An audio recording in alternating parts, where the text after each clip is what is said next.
I've sat here quite a few times and said that we need help from other teams in our league. We need someone to step up in a big way. And that's exactly what Hamrun have done this season. Oh, and we also found a player with one of my favourite names of all time. We're doing a little spot of shopping over on stream right now to get over the roller coaster of a season that we've just had and you're about to hear about. So join us over there for that after you've caught up over here. The VODs, of course, can be found on the second channel, linked in the description, blah, blah, blah. So we came into season 17 of Building a Nation with Sirens of Malta off the back of a middling, but overall still making progression type of season. And we needed to build on that ourselves, hopefully improve our squad slightly, get that development going with the younger players, as well as try to keep that loan farm popping away and hope that that can bring up the quality of football in Malta overall. And honestly, it's probably been the busiest year that we've ever had as far as transfers go. We've spent £60 million on bringing in new players, but also sold £88 million worth of players to keep ourselves floating nicely above the FFP threshold. But before we get to those ins, it's probably about time we talked about some of the players that have left us over the course of the last year. The first of those was Roberto Carlos Avila, the Mexican striker that I believe we either picked up last year or the year before. I think he may have only been at the club 1 year. Now, you might notice something interesting about his career stats. So basically, we signed him on a free transfer when his contract expired with Pachuca, and then they bought him back from us for 18.25 million quid just a year later. Fantastic piece of business.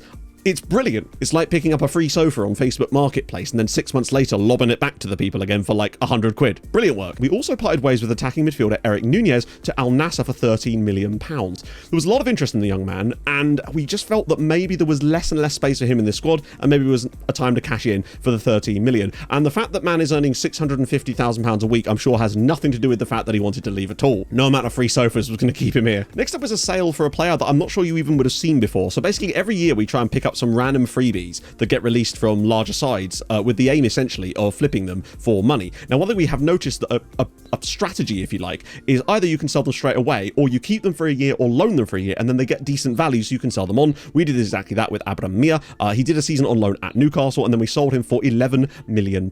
So I'm fairly happy with that. Was it a season on loan at Newcastle? I actually can't even remember. Yes, he was released by Mamelodi Sundowns. We loaned him to Newcastle for a year and then sold him to Saudi for 11 million quid. Next was the departure of long-serving goalkeeper that hasn't actually played for us for a long time, Richard Guigune, who had been around for a bit, was our starting keeper, did loan spells at Shakhtar and Galatasaray when his playing time fell. Eventually, we were able to sell him this summer to Lens for £10.5 million, and I'd say that's good business. You can see we're starting to get some decent money for our players. The values seem to be returning to what we would call a semblance of normality. They may well crash again, but for the time being, things are looking a lot more realistic for a club of the level we're actually at now. Another first teamer left the club as well, this time Eva Espino, who actually joins Mir at Altai for £10.75 million. Again, we felt that he might have kind of reached his ceiling and he was slowly slipping down the pecking order. We had some young central defenders that we wanted to put into our sort of second line, if you will. So we thought a £10 million transfer, again, it's good money for us. One that we were less sure about was the sale of Benjamin Aguirre to Porto, but basically he'd constantly complained while he was here about wanting to leave. And when Porto said, we'll give you £12 million and some clauses, we thought, you know what, it's good money that we can reinvest into players. We certainly didn't pay £12 million for the chap. How much did we pay in the end? 4.3. So it's 8 million up front with the rest in clauses. So it's double the money up front plus an extra 50% of that on top over the next few years as well. So again, good money to be made. And the last player to leave was Radek Markovic, who's had a good season with us over the last few years, but has always sort of struggled to really find his footing in this team. £6.5 million move to Al Shabab, and it just Shabab Al Ahly, and we thought it was the right move at the time. There was potentially one other move, which could have been one of our biggest moves ever. We'd actually agreed a deal with Porto for the sale of Henry Watara for, I believe it was £32 million, as we decided that actually maybe there wasn't a place for him in the team, and we were just deciding what to do with that, and they just came in with massive money.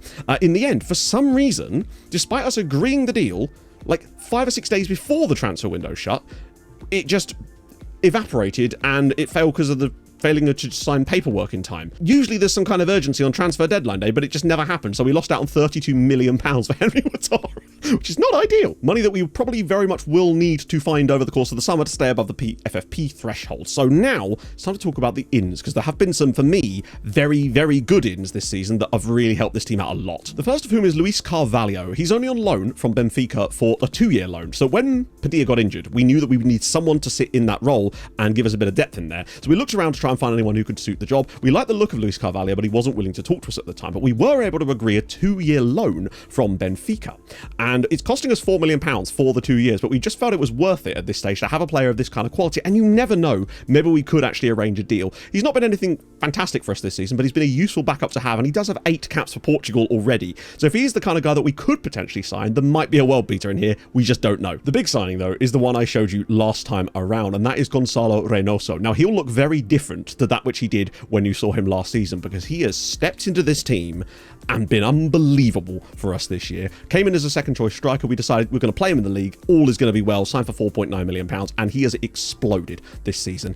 Development through the roof. I think he's already gone from 12 to 14 composure just over the course of this one season. He's still only 19, and he's basically not quite our best striker, like pure attribute wise, but I think he's about a year off of being that, and frankly he just plays better. This season in all competitions, 31 goals and 12 assists, playing as the advanced forward, not even the Trek in this system. So to get 43 goal contributions in, 33 matches is absolutely wild, and I think he can only get better. That's the scary thing about him. I think there's a lot left. Unflappable, model citizen. I think he's the sort of guy that and he's now got Chile caps as well. I think he's the type of guy that will hopefully one day win us a Champions League, because I think there's a lot more left in the tank for him, and I'm very excited to see how good he can get over the coming seasons. We then dropped £10 million on Admilson Silva from Benfica, and you'll notice that he has gone on loan to Hamrun. This guy is on loan at Hamrun, a £10 million signing who was like 2.5 star, 5 star basically in terms of potential. Now annoyingly, again, it's because of that glitch with the reports. Basically they think that they're on loan from Hamrun to us for some reason, and it glitches the reports out, and I don't know why. It's almost like having this many loan players is actually really bad for the game. But nevertheless, he's fantastic. We really like him, and the fact that he was willing to go on loan makes it even better. Originally, he was going to be a sort of backup player, and I'm excited to see if he either extends that loan with Hamrun or he comes back, because I think he's brilliant. Speaking of centre-backs, we also picked up Kevin Bogado from Rosario Central for £8.5 million. That's a lot, I would say, but again, he now has the Wonder Kid designation, I think, and he's got 2 Argentina caps now at the age of 20. I think there's a fabulous player here. He's sort of served as part of that second line of our centre-backs so far this season, and you know, he's just got great tackling. His marking's not his heading isn't amazing. That's the one thing that sort of lets him down, but he's got that jumping reach. He's not super slow either, and I think he's a fabulous player that's maybe never going to be quite a starter for us, but will definitely be a substitute and will play a lot of league matches as part of the rotation. He's actually wanted by someone too. Who's that? PSG. Okay, I see you. We also dropped £3.6 million on Silvio Serjak from Hajduk Split over in Croatia. Only 16 years old. We really don't know what to expect with him, but we felt that it was worth the gamble on £3.6 million, because when you see a 5-star player at that kind of age, you're just like, if you can sign him, you might as well. Can't even go on loan or anything like that yet. Not entirely sure what we're going to do with him just yet, but we do really like the look of him, and we'll see if we can get him into the loan system once he turns 17. But I felt for 3.6, it was worth it. We then dropped £13 million on Marcus Sauerschnig. Now, this is a very strange transfer. Now, essentially, we were looking for players to give us some depth in the wingback spots. Now, you'll note firstly that he can't actually play either of those spots yet, but he's going to learn, because that's what we're training him in. We ideally wanted to be able to play both sides. That's part of the plan. Anyway, but the main thing we're looking at is agility and balance. We've noticed that firstly in FM this year, agility and balance is super important no matter what position you're playing, but especially with wingbacks. That's why we think Vida was so good, and that's why we think Lahovi works and Krustev, but why some of the other ones we've tried in those roles haven't been quite as successful. He's got the agility and the balance and the pace, great natural fitness, and he's been brilliant this season. Despite the fact that he's only really been playing as a bit part player in certain games, he's already got a cap for Austria. He may not have the ceiling of some other players, but he really does have a lot of quality. In 9 starts this season and 2 substitute appearances, 8 assists, 4 of which came in the league as well. He got a hat-trick of assists in 1 game at one point. He has got such great vision. Now, the only downside to him is the red injury proneness, which is a lot to be dropping £13 million on, but I just felt like if he can stay fit and we can get him versatile in both of these roles here, we'd have the perfect versatile backup player that will still rock up 30 appearances a season most likely, just because we're never going to be able to play them both at the same time. There's always going to be a space available for someone like Marcus Sauerschnig, and I think he's going to be fantastic. Cut to next year when he's got a cruciate ligament injury and he's out for 10 years, but such is life. We also picked up another very young player in Lachazar Hubanov from Levski Sofia for £2.8 million. When we find these guys from clubs like Levski and clubs like Hajduk Split, that they've got these 5-star potential players that are willing to talk to you when they're really young, we just try to hoover them up as soon as possible, because we know their values are, in theory, if they actually are as good as we think, potentially going to improve that. And the fact that he's a model citizen at 17. We've actually got quite a few model citizens walking around the club now, which is always really nice to have. We also found Lucas Juarez from Gimnasia y Esgrima, apologies if I butchered the pronunciation there, for 4.5 million. We basically signed him purely on attributes. We were a little concerned that the potential didn't look amazing compared to his current ability, but when he's got attributes like this, we figured that either he's a really solid backup that we can sell for a lot of money, see for example his value, or he can get into the loan farm maybe and do an absolutely stellar job for someone else, and we felt that it was worth the 4.5 million. Another signing that surprised us this year actually is Godfred Atta, just the sort of random player that we found playing for Accra Lions. I take a lot of punts on these kind of guys just because the money's relatively low. 235 grand is not a lot for us to be spending on a guy that looked kind of decent. Attributes looked okay, potential was actually all over the place, but now it seems that it's settled down to be quite decent, and he's gone on loan to Hamrun. Now I think he's not going to be playing for Hamrun next season because he's not played a single match for them, but it was just nice to get him experience and show again that players like this can get out on loan to Hamrun. But we'll talk about why that is a bit later in the video, because there's some big loan farm news coming up later too. And in a similar vein was David Lacremi. In fact, 2.5 million pounds from Bran. Now we are technically retraining him to play as a wingback on his wrong side, and there's a reason for that, but it's an experiment I'll perhaps tell you about next season if it goes right. But essentially 2.5 million for a guy that's worth 20 as well now. 4 caps for Norway. We really do like him. It would be nice to find a loan, but if he doesn't, then he'll be part of this new experiment that we're testing out. And the last big signing is this guy, Daniel Gutierrez, Mexican international goalkeeper extraordinaire. When the opportunity to sign him came up for 13.5 million pounds, we jumped at it. Now, the reason we hadn't signed him prior to this, because we had found him like a year and a half prior, was that his wage demands were simply too high. He was looking around the 60 to 70k range, and we simply couldn't afford that. But then we always check in every single time just to see if there's any changes. His agent dropped his wage demands quite a lot, and we were able to get him on 36 grand a week, which basically now means that he is our starting goalkeeper, and Jibril Fall has become our backup. Luckily, Jibby was already on a backup contract, so it hasn't even upset the squad at all, and we now have 2 very, very good goalkeepers. And were we to get a big bid for Jibril Fall, we would then be able to cash him in, potentially get 20-30 million, and just keep the conveyor belt of money coming in, which we're going to need to keep funding the loan farm, given that we've genuinely got more players out on loan than I could possibly imagine now. But that does complete our business. Obviously, there's loads of other players that we do sign, but a lot of them are guys that we just pick up on frees to send out on loan, and players that I will probably introduce you to if they ever do anything. But the main guys you are now aware of, the guys that you'll see having an impact in our squad in the coming years, hopefully. Oh, and we also found this guy who will be joining us this summer on a free. Cock van Ars.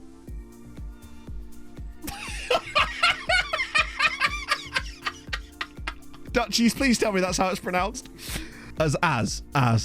Either way, it's cock van arse. I'm taking it. So naturally, it is time to talk about the league. But before I do that, I've obviously had a lot of questions about this over the last few months, about how obviously with the latest version of FM, it kind of broke the database that we used to start the save with because of the verification stuff. There is now a new version of the database. It's not any different. It's just now verified to work with the latest version of FM, which I will put in the description because I know people do want to do that. It's also in the Discord in the Malta editor data section as well if you want to get in there if you have any questions about that as well. But I thought I'd let you guys know it's in the description as well. It should work perfectly fine. So as for the league, we actually only won it by 10 points this year. A little bit of a down year for us in many ways. We still scored over 110 goals. We just had a few sort of blippy results in there every now and then in amongst things. So it wasn't an unbeaten season. It wasn't quite as good as we have been in the past. That and Sweetie put on a bit of a clinic this year, honestly. Hamrun eventually getting into 3rd place, but it was touch and go. Let me show you the previous positions. Hamrun spent most of the season in mid-table, and they actually only got into the European places in the final 2 match days of the year.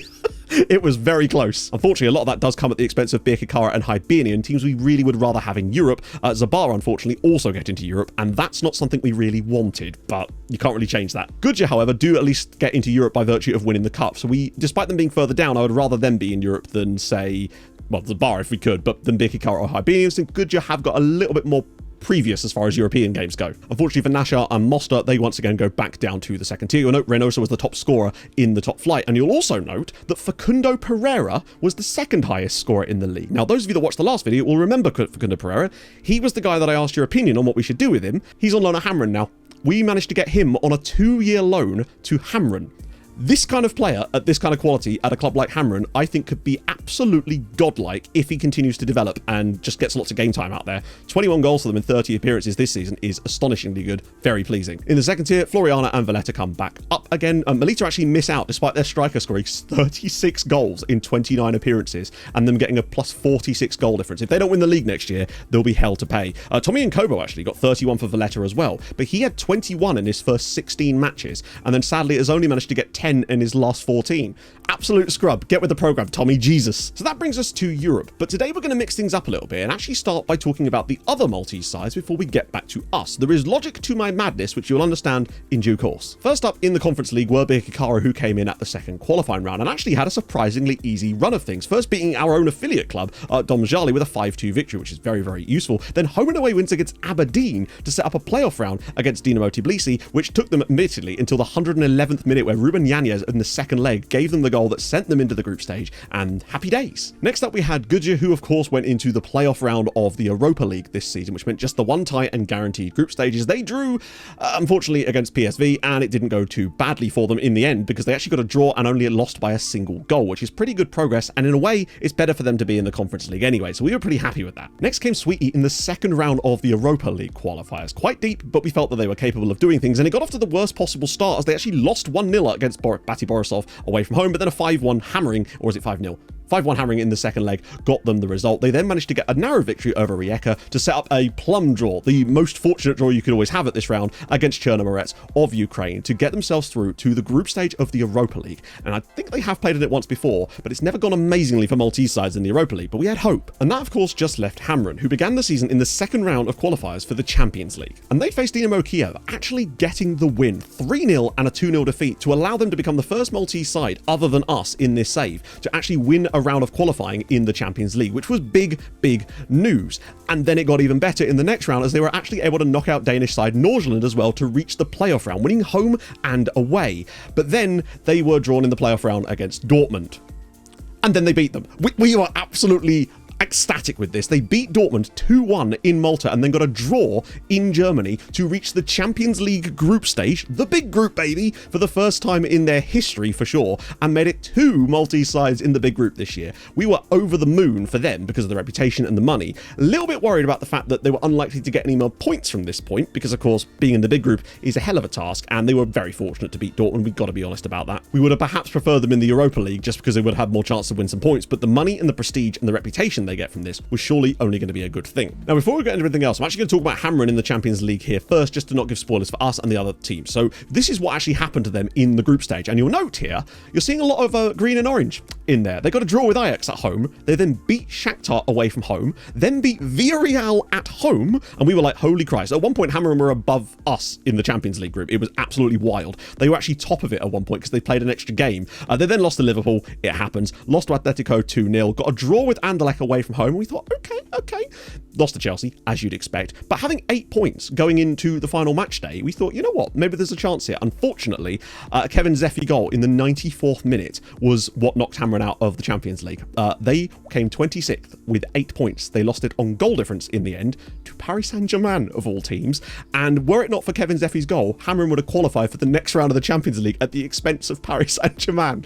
It sucks, but they got way more points than we expected. Lots more money to go with that. They probably made about £20 million by being in it, and this is one of the reasons why some of those ridiculous players I was showing you were able to go on loan to Hamrun, because once they'd qualified, all of a sudden they wanted loads of players from us and they had a huge amount of reputation to go with it, and our guys were actually willing to join them. It was very exciting. But now that we've got over the excitement of what Hamrun have been up to, let's just dial it back a notch and have a little look at what Sweetie got up to in the Europa League. They managed to get through. 22nd place, albeit, but they did get 12 points, which is usually way more than enough to get you qualified. And in the end, you can see that it actually was here. It's weird seeing a gap between, a 3-point gap between 24th and 25th. They were literally 5 points above Trabzonspor. It's a really strange one. But they got the results. They beat Sevilla, which was wild. They beat Maccabi Haifa away from home. They beat Celtic. They beat Rakov. Didn't get any draws, unfortunately. Did lose to Eintracht Frankfurt, Trabzonspor, Midtjylland, and Schalke. The Midtjylland one is the most disappointing one out of those for me, but it was enough to get them through. And they also got the benefit of drawing the worst, in theory, team in the next round, and that was Dinamo Zagreb, 16th place. And a 1-1 draw at home in which they'd actually played very well despite getting the penalty from Del Castillo in there put them in with a chance in the second leg. Unfortunately, it was a chance that was sadly quashed by Dinamo Zagreb as Sweetie went out by 3-2, but they do reach the knockout rounds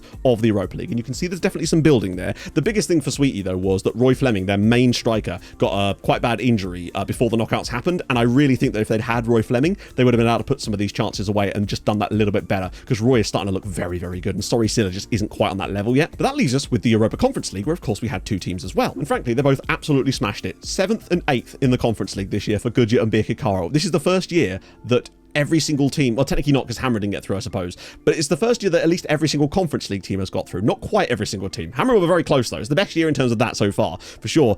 Goodyear got the victories against Trepshaw, obviously. Rapid Vienna and Club Brugge, though, great results there. Chernomorets that she got a draw against NFCSB. They did lose to FK Sarajevo, though, which was very strange. You'd expect them to do better against them. And Birkirkara got results against Karabag, Ljubljana, and Jablonec, and then obviously got draws against Dinamo Kiev, who Hamrun had knocked out, and Rijeka, who I believe Sweetie had knocked out, and then did lose to Besiktas, which you would expect, but it meant they both got a bye to the round of 16, where Goodyear would face off against 20th place FC Utrecht, and Birkirkara would face against 9th place, unfortunately, FK Sarajevo, but we felt there was still a chance in there. Fortunately, the first legs did not go particularly well. 5-1 victory for FC Utrecht. Goodyear were just really, really bad, unfortunately. Birkirkara got a narrow 1-0 defeat against FK Sarajevo. It was a shame. It was a very even game, but we felt that, you know, in the home game, they can still do this. Unfortunately, Goodyear actually got the victory against FC Utrecht, but it wasn't quite enough to see them progress, but showing that they had the quality, they just had an absolutely shocking first game. Unfortunately, the same could not be said for Birkirkara, who went out 3-2 against FK Sarajevo. I don't know if I can still show the stats from this game. Yes, I can. Yeah, this is what cost them Europe. The 3.35 XG, and they lost 3-2 to a team with...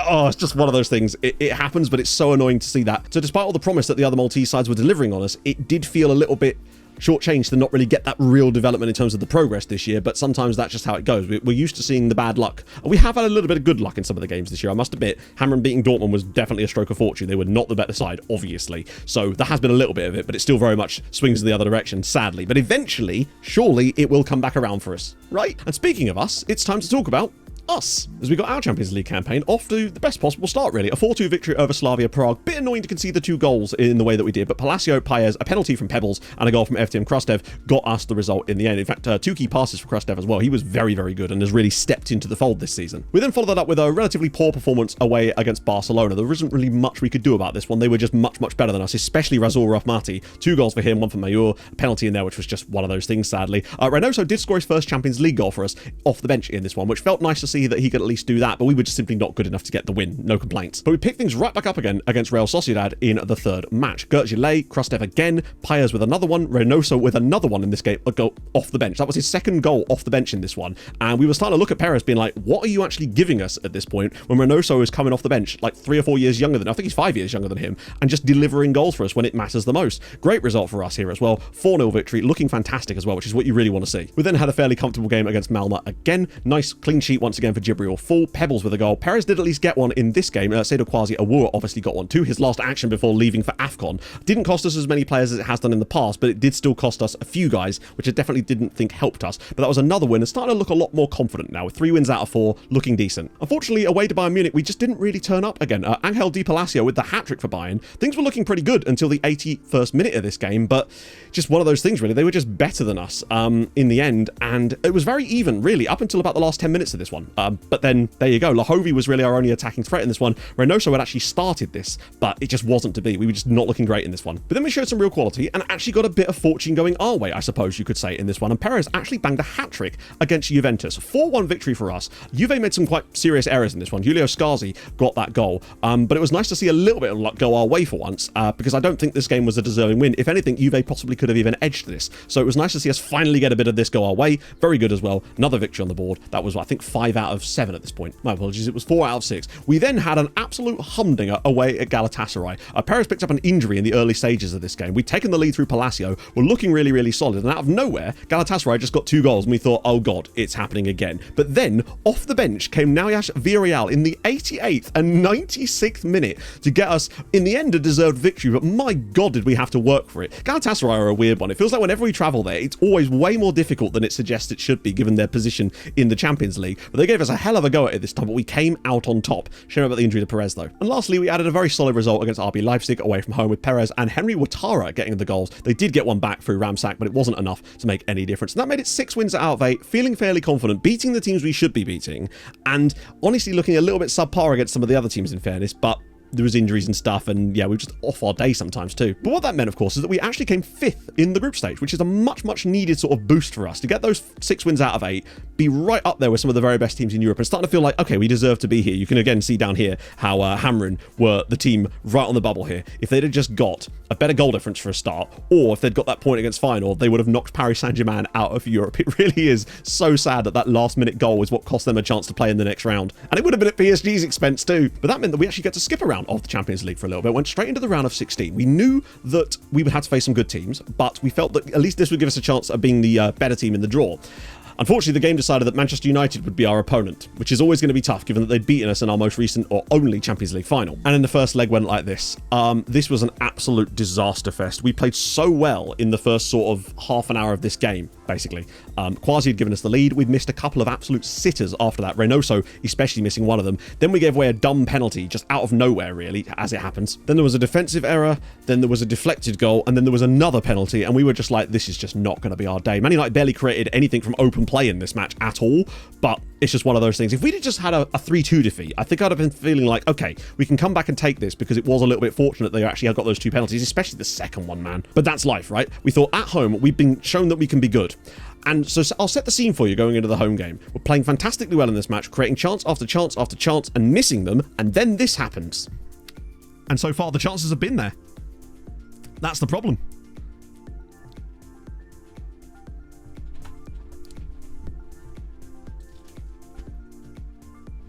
So, how do you feel, chat, about Balatro? So yeah, imagine that being the goal. Like, we had opportunities in this game. Both Quasi and Reynoso were clean through on goal multiple times, and it was just a case of missing the target, getting it saved by the goalkeeper, who had an absolute worldie of a performance, as is always the way. And it's just a real shame, because I think over the two legs, we were possibly ever so slightly the better side, but it's very, very tight. And to lose it 5-2 was absolutely wild, and to lose this game to that goal just makes you want to pull your bloody hair out, really, doesn't it? But we've all played FM before. It is a shame that this seems to be the case every single season, that something like this is what happens. And I do think there is an element of inexperience about the team, but experience isn't a stat. But what is an attribute is things like consistency. And Pebbles and people like Gert isn't quite on that level yet, but I still think he's actually a very good player, and I think he will grow into the role. And I just don't think our players are quite at that level mentally yet. They are still fairly young compared to a lot of the other teams we're playing. Most of our squad is 25 or younger. They're not into that like elite peaks of their careers just yet, and I think this squad though will grow into that, and I think they'll be able to start getting better results once we reach that point. But it would be nice just to have a bit of luck go our way a bit more often. I know we got the luck against Juve, but bugger me, man. It's heartbreaking. But what that does do for us on the year is still a very good season on the coefficient. 15.7 points is absolutely wild. Very, very good indeed. Nowhere near as good as the 18.5. That's probably not going to be topped until we're like up into the top 2 or 3, and I'm thinking we're going to get there, but it's still an unbelievably good season. And the main thing that it does is it actually moves us above both Denmark and Sweden this season, and puts a reasonable gap over Sweden, in fact, a little bit of a gap over Denmark too, so we're looking pretty cushy in that spot. The Netherlands actually had a better season than us this year, but we've still gained a decent amount of ground on them by results that we've lost, so we're catching up to the Dutch. And truthfully, with our next two seasons being an 8.8 and an 8.5, if we can start to put more seasons like this down, which I truly believe we are going to be capable of doing, I think we can definitely overtake the Dutch and start to latch onto the coattails of teams like Portugal and Germany. I really think we're right ready to spring and fire our way into that. Now that we're showing that little bit more quality, I would like to see some of our teams go a bit deeper, but the points are there. And the fact is, we're the ones letting the team down a little bit at the moment. If we'd have just had a solid season in the Champions League in terms of going a bit deeper, that could have easily netted us another point and a half. You just never know. But we're still moving in the right direction. I'm still very, very happy, even if there were some sort of bittersweet things about this season. I think we can, onwards and upwards, we're going to be gaining points pretty much no matter what over the course of the next two seasons, and I think that's going to be a great opportunity for us. Now, to the youth intake. Normally I just ignore it most of the time because it's generally crap, and it was the same this year, but I do feel like there was two players that were kind of worth showing you even briefly. First of whom was the alleged star of the youth intake, Lee Pace. I've just noticed that his his star rating has been reduced, but such is life. I don't think he's a bad player. I think he's got some okay attributes, and honestly, probably not Maltese international quality anymore, given that the Maltese national team has been getting better. We also got Terence Gauci, who has a much higher value, and the weird thing about Terence is that when we tried to offer him a contract, he demanded way more money and way more like things in his contract than our other friend, which made us think, okay, maybe this guy is perhaps even potentially better. Now, he's not a bad midfielder, but again, he's never going to play for us. Looking over to the team stats this season, you could see the season Reynoso's had. 31 goals, 12 assists in 26 and a bit. I mean, it's a ridiculous debut season for a man who's put an average of a 7.76 up. I think as he grows and continues to get better, this guy next year I want to see him put up the same numbers next year. Perhaps not beyond it. I think this was just a good year for him. But if he can put up like 40 goal contributions again next year, get close to 30 goals in all comps, I'd be very, very happy with his development. I would like to see him score a few more in the Champions League, but in his defence, he wasn't actually a starter for us for much of the Champions League in the beginning anyway. That was Perez's domain, where he did in fact score 6 goals for us in the Champions League, half of which came against Juventus, but 18 goals for him this season. Not bad as the sort of second choice, but often starting games for us as well. Striker, Padilla.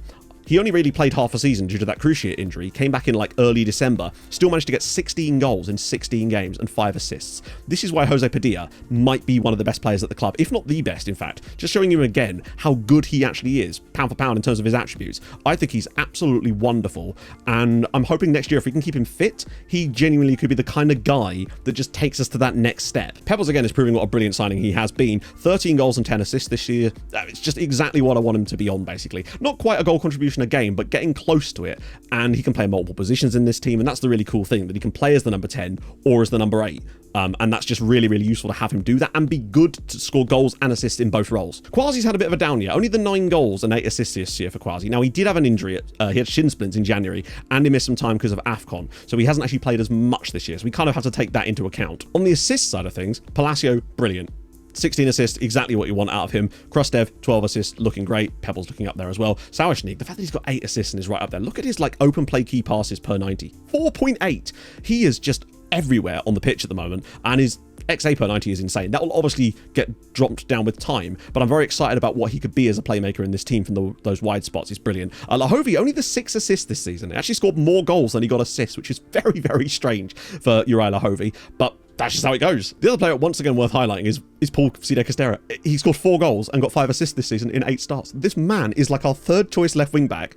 He's not very good, and yet always seems to score assists when he's in the team. It is absolutely brilliant that he's capable of doing that for us when he's not very good at all, is he? But yeah, he always does things. So I just wanted to draw your attention to Reynoso's progress, albeit only over the course of one season, but you can see that we've already seen +1s in a lot of his different areas. And I think over the course of the next couple of years, he can hopefully continue this development, and I think we've got ourselves a genuine worldie on our hands here.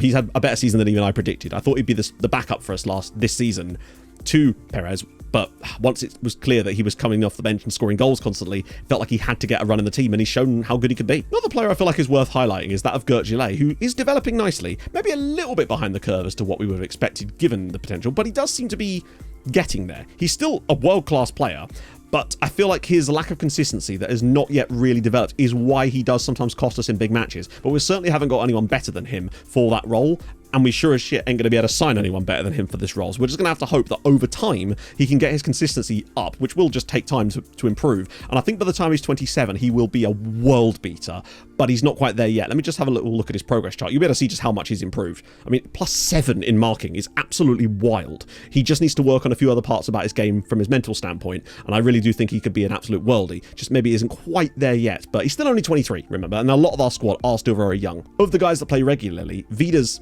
31, and he's really been a backup this season. Palacio is the only guy, like, starting player for us that is sort of over the age of 25, and he's 29 years old. So this team has a lot of life in it and still a lot of room to grow, and that makes me excited because we don't have to buy that. The growth just comes naturally when they play, and that's the benefit of building up the team the way that we do. I think once we get into a period of genuine dominance, we're going to be pretty much unstoppable on a European level, which is not quite there yet. I'd say within the next 5 years, though, we will absolutely win a Champions League. I'm calling it now. By season 22, we're going to win a Champions League. I've just dug my own grave there, haven't I? So, to the Malta national team. Actually, before we do that, I often get asked about things like the facilities. The reason I don't show them very often is because nothing changes. Our facilities have been basically capped at 20 and 18.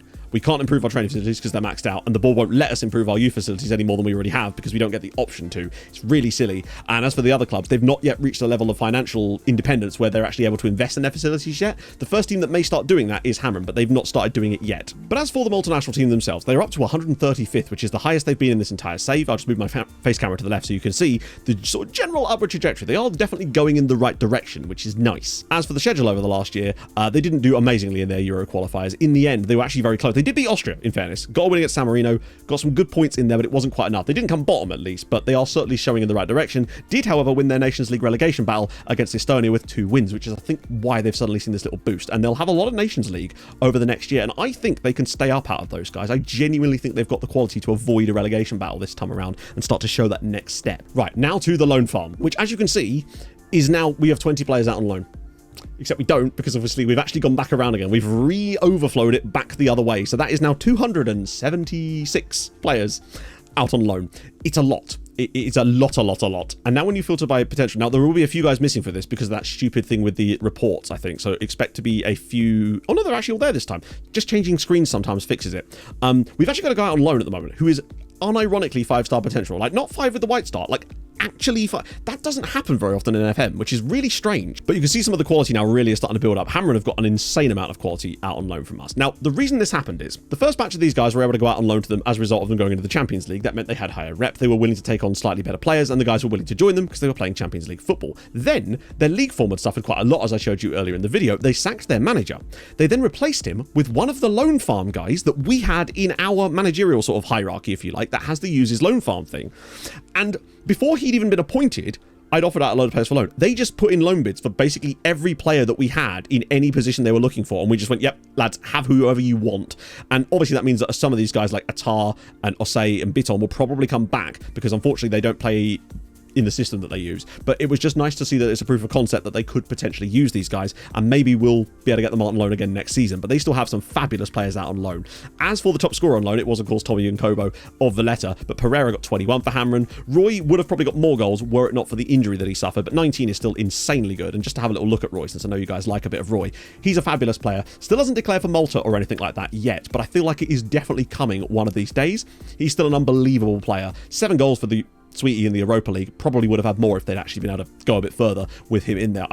I still think he's absolutely brilliant, and it's just exciting to see him do well. But yeah, that loan farm manager thing really does seem to work very, very well, especially if you get a guy to one of the better clubs that has that kind of setup. It seems to be brilliant. We've got a couple of other guys that might end up in that situation too, so we're kind of excited to see how that progresses. From a financial standpoint, things are actually pretty solid right now. £83 million in the bank. We are passing FFP currently, but as you're about to see, it's pretty tight, which means that we're probably still going to have to make some sales in the summer. We're going to be sell to buy, basically, because our budget isn't even that large at the moment, so it might have to be sort of kept an eye on, so to speak. But I think we're still in a relatively stable state and should be okay going into the next year. And our aim for next year is to try to repeat the successes of this year in terms of the good stuff and then leave the bad stuff at the door. I want us to get back to like a Champions League semi-final position. The board were upset with me when we got knocked out by Manchester United. Not just the board, but the players. The players who played in those matches came to me and said, "Oh, I can't believe we've not done well here." I'm like, bro, you were on the pitch. If anyone had any impact on this, it would be you lot, so don't come complaining to me when you're making mistakes like that. But you can catch up with all of that stuff over on stream right now, which is what we'll of course be dealing with. So if you have enjoyed this video, drop a like, that would be fabulous. If you're new to the channel, subscribe, that'd be glorious as well. And I'll see you guys very, very soon for possibly an agent tutorial video, and then following a much bigger project I've got coming up very soon. Hold your gun, capybara, bye-bye.